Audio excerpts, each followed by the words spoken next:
दरबार की ओर भागता है तो बाहर दोपहर की तेज धूप होती है। चौथा, गर्मी से परेशान होकर वो सोचता है कि चलो एक पेड़ के नीचे आराम कर लेते हैं जहां ठंडी हवा चल रही है। पांचवा, वो वहां फिर से सो जाता है और इस बार सीधे 4 घंटे के लिए। छठा और अंतिम, जब उसकी आंख खुलती है तो शाम हो चुकी होती है। वो पागलों की तरह भागता है, लेकिन तब तक महल के दरवाजे बंद हो चुके होते हैं। सूरज पूरी तरह डूब चुका था।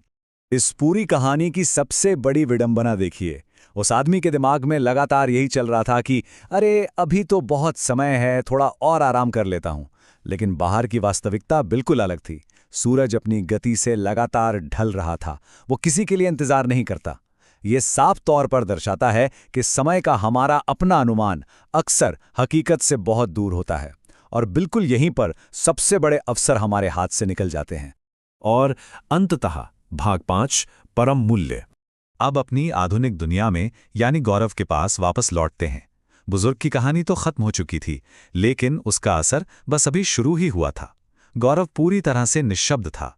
उस गहरे मौन के बीच उसे अचानक अपनी सबसे बड़ी गलती का एहसास हुआ। उसे बिल्कुल साफ समझ आ गया कि वो भी उसी आलसी आदमी की तरह अपने अनमोल समय को फालतू चीजों में बर्बाद कर रहा था, बस ये सोचकर कि अभी बहुत समय है। लेकिन अच्छी बात यह हुई कि गौरव ने उस गरीब आदमी वाली गलती को दोहराया नहीं।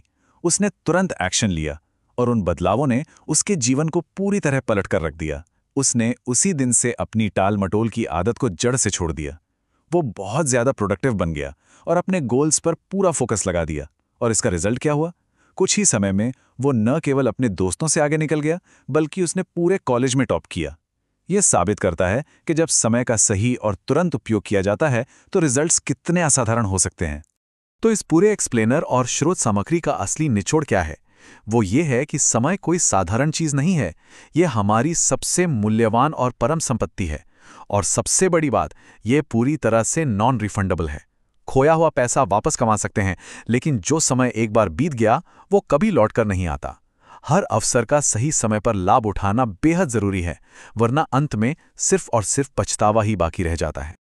और अब जब हम इस विश्लेषण के बिल्कुल अंत तक पहुंच चुके हैं, तो एक बहुत ही गहरे प्रश्न पर विचार करते हैं।